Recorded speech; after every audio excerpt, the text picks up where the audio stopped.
Jemaat Tuhan, Salam. Sebuah narasi bercerita begini. Suatu ketika saya terluka. Saya terluka oleh perkataan teman saya yang katanya hanya bercanda. Dia mengucapkan kata-kata itu di depan banyak orang sambil tertawa. Dan saya pun harus kuat untuk juga ikut tertawa, untuk menunjukkan bahwa saya tidak mengapa dengan perkataan. Sesudahnya, teman saya pulang ke rumahnya seolah-olah tidak terjadi apa-apa. Tapi hari itu, saya pulang dengan rasa rendah diri, dengan malu, dan dengan duka. Tangisan saya pecah dalam kesendirian. Saya merasa Tuhan tidak melindungi saya. Dan hari itu, saya tidak lagi sama seperti sebelumnya. Dunia saya berubah. Saya tidak lagi ingin melihat muka teman itu. Dan yang paling kacau, saya terus-menerus memikirkan bagaimana saya dapat membuat dia merasakan luka seperti yang saya rasakan. Saudara, siapa yang sedang terluka dalam narasi ini? Atau siapa saya dalam narasi ini? Saya dalam narasi ini bisa jadi dia yang sedang duduk dalam ruang kebaktian ini. Satu di antara kita, 2, 3, 4 di antara kita. Dia bisa ada di samping, depan, belakang kita. Dan mungkin juga dia adalah dirimu sendiri yang perlu ditolong, dikuatkan untuk terlepas dari luka batin yang terus-menerus menuntut untuk membalas. Dalam merenungkan tema firman Tuhan, bersaksi tentang Allah yang setia di tengah dunia yang luka, saya mencoba untuk menerjemahkan kata dunia itu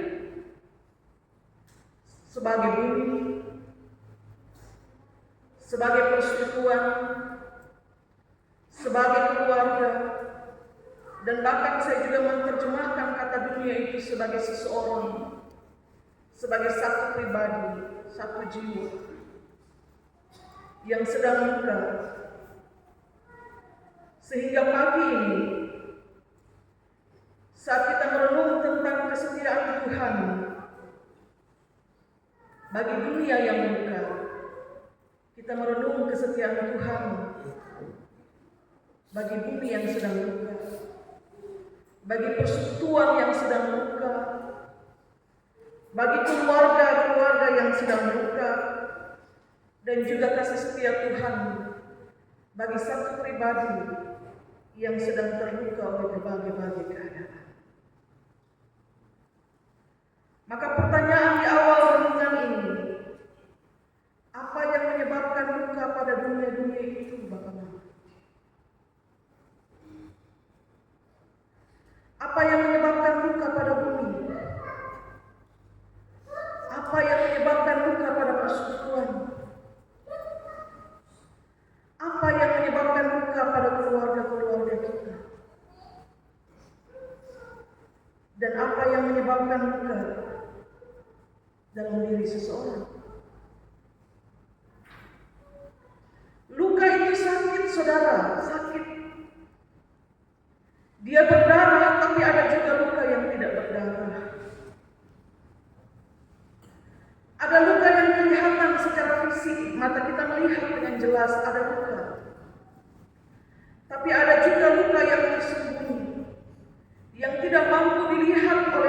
jasmani. Tapi kalau saudara melihat pada sorot mata dia yang terbuka, saudara akan tahu bahwa orang ini dia sedang berduka.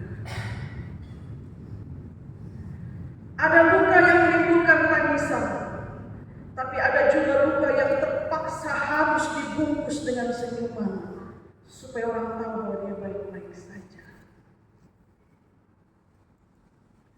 Saudara, kalau bumi ini luka karena perang, karena bencana, karena penyakit, virus, karena sampah, karena polusi, atau juga penebangan liar. Kalau persekutuan kita juga bisa luka oleh primordialisme, kesukuan, oleh kecemburuan sosial. Kalau keluarga bisa luka oleh perselingkuhan, oleh ketidaksetiaan, oleh kekerasan. Keluarga juga bisa luka oleh judi dan mabuk. Keluarga bisa luka oleh perceraian. Maka ada satu pribadi atau satu orang atau satu jiwa milik Tuhan. Kita bertanya, oleh karena apa luka yang dia alami? Satu jiwa milik Tuhan, satu pribadi, satu saudara kita itu, dia bisa luka bukan hanya oleh kekerasan non-verbal, karena kau pukul, karena kau jambak, karena kau tendang, karena kau seret, tapi juga oleh kekerasan verbal. Satu jiwa milik Tuhan yang kau kenasi secara verbal juga bisa terluka. Kekerasan jenis ini menimbulkan luka yang tidak berdarah, luka yang tidak terlihat, luka yang seringkali dipaksa harus dibungkus dengan senyuman, dibungkus dengan kelemah lembutan, agar semua kelihatan baik-baik saja. Luka karena kekerasan verbal. Mental orang itu jatuh. Secara psikis, luka itu bisa menjadi penyebab berbagai tindakan kriminal. Bisa. Ketika seseorang yang terluka berupaya untuk mencari cara menyembuhkan luka itu dengan cara membalas. Maka renungan pagi ini, saudara-saudari, Bapak Ibu, sebenarnya renungan ini sedang menolong saya dan saudara untuk kasih ingat-ingat dari satu tindakan kecil yang kita lakukan itu bisa menimbulkan kekacauan besar. Hanya dari satu tindakan kecil, satu perkataan yang kita ucapkan di balik alasan bercanda itu bisa menimbulkan luka yang tak tersembuhkan sebelum luka itu dilampiaskan dengan kekerasan yang lebih sadis. Dalam kasus-kasus pembunuhan, Bapak Ibu, biasanya para psikolog juga dilibatkan untuk mencari tahu kejiwaan sang pelaku. Karena biasanya ini tidak murni hanya soal dia rampas tanah atau ini atau itu. Ada sesuatu yang mengganggunya secara psikis, yang menuntut untuk dibalaskan supaya luka itu dia bilang sembuh. Maka seperti bunyi perikop bacaan kita, kalau Bapak Mama pegang Alkitab terjemahan baru jilid 2, perikop bacaan kita itu bunyinya, di manakah kasih setia Tuhan kepada Daud? Kalau Bapak Mama pegang terjemahan 1, dia bunyi kesetiaan Tuhan kepada Daud, tapi terjemahan 2 di dalam bentuk pertanyaan, di mana kasih setia Tuhan kepada Daud?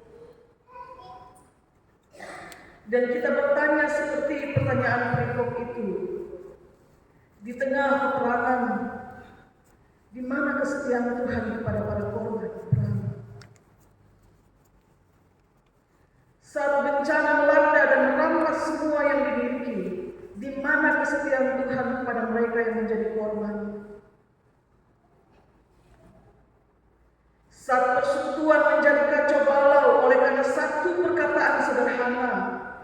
mana kesetiaan Tuhan bagi persekutuan, sedangkan Dia adalah kepala persekutuan?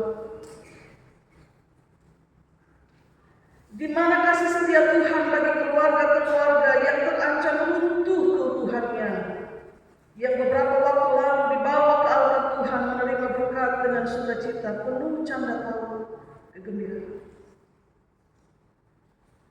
Di mana kasih setia Tuhan kepada satu anaknya yang sedang menangis diam-diam, terpuruk, terbuang, terluka karena kekerasan? Kita bertanya seperti nada bertanya Etam, orang Israel. Di mana kasih setia Tuhan kepada dunia, kepada bumi, kepada persekutuan, kepada keluarga, kepada satu pribadi yang luka? Pengajaran Etam tertulis pada ayat 3. Di situ bilang begini, kasih setiamu dibangun untuk selama-lamanya, dan kesetiaanmu tegak seperti langit. Saudara, ketika dia memilih diksi selama-lamanya, itu mau menyampaikan kepada saya dan saudara, kasih setia Tuhan itu tidak punya batas berlaku. Kalau saudara pergi beli makanan di toko, ada masa expired, dan saudara akan berhenti membeli kalau saudara tahu hampir tiba masa expired. Tapi kasih setia Tuhan disebutkan selama-lamanya. Itu tidak ada batas sampai kapan, dan saudara tidak bisa membatasi kesetiaan itu hanya pada keadaan yang menyakitkan. Dan ketika dia menyebut kesetiaan tegak seperti langit, saudara lihat apa maksudnya? Di bawah langit ini perang ada di mana-mana. Di bawah langit ini orang saling membenci, orang saling menghujat, orang saling menuduh, orang tidak mau merangkul sebagai saudara. Di bawah langit ini ada kelaparan, ada bencana, tapi apakah langit runtuh? Tidak. Pernyataan kesetiaan yang tegak seperti langit dia mau sampaikan kepada kita, kasih setia Tuhan itu tidak berubah. Perang tapi dia tetap ada di situ. Engkau berubah tapi dia tetap ada di situ. Ketika oleh keserakahan manusia dunia berperang, ketika oleh keserakahan manusia bumi menjadi rusak, ketika oleh kenikmatan sesaat itu keluarga-keluarga menjadi korban, dan ketika untuk memuaskan lidah yang tidak bertulang ini, hati orang lain menjadi terluka, kesetiaan Allah itu tetap tegak seperti langit, tidak runtuh, apalagi berubah. Kata orang bisa berubah setia ketika kau tidak lagi memberinya apa-apa. Ketika kepuasannya tidak lagi terpuaskan oleh pemberianmu. Ketika segala keinginannya tidak lagi bisa kau penuhi. Dia yang setia bisa berubah menjadi tidak setia. Tapi kesetiaan Allah dibangun untuk selama-lamanya. Bukan pada batas ketidakpuasan atau ketidaksenangannya. Manusia dapat merasa menjadi yang paling berkuasa, tapi pengajaran iman yang kita baca pagi ini, di antara para penghuni surga, tidak ada satupun mereka yang kesetiaannya dapat disetarakan dengan kesetiaannya Tuhan. Itu artinya kesetiaan Tuhan itu menempati tempat yang paling tinggi. Kalau mau belajar kesetiaan, belajar pada Dia. Allah yang setia, yang kesetiaannya tidak berubah berdasarkan keadaan manusia. Oknum manusia berperang untuk membuktikan siapa paling kuat dan siapa paling hebat. Tapi lihat bagaimana firman Tuhan bersaksi. Gelombang laut yang menggeruh sekalipun, ketika Dia memerintahkan untuk diam, gelombang itu mereda. Saudara-saudari, Tuhan bukan tidak ada. Dia bukan tidak adil. Dia bukan berubah menjadi tidak setia. Kalau menjadi korban karena keserakahan sesama, itu mungkin tidak bisa kita hindari, tapi Dia bisa menjadi atau memakai memakai setiap luka itu menjadi kesaksian tentang kesetiaan yang tetap sama. Saudara perhatikan baik-baik. Dari satu kasus kriminal, ya katakanlah dari satu kasus pembunuhan, kemudian ada yang menjadi korban. Hal itu, perhatikan baik-baik, seringkali menarik banyak kebenaran yang dimunculkan. Hanya dari satu peristiwa yang kita bilang pembunuhan, tapi akan mengungkap banyak sekali kebenaran. Oh, ternyata ini. Allah setia. Dan kesetiaan Allah yang tidak berubah itulah yang harus menjadi alasan kuat bagi saya dan saudara. Saat kita terluka, kita ingat kita tidak sendiri.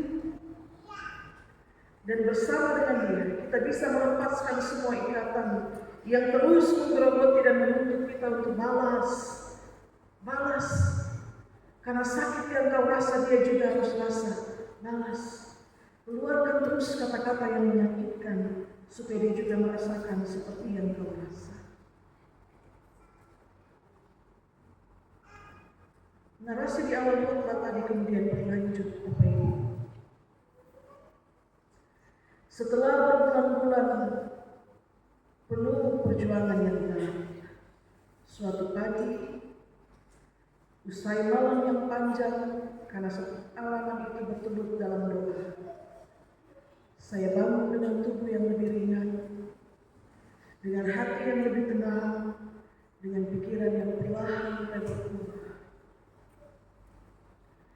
Saya merasa sepertinya saya mulai kembali pada diri saya sebelumnya,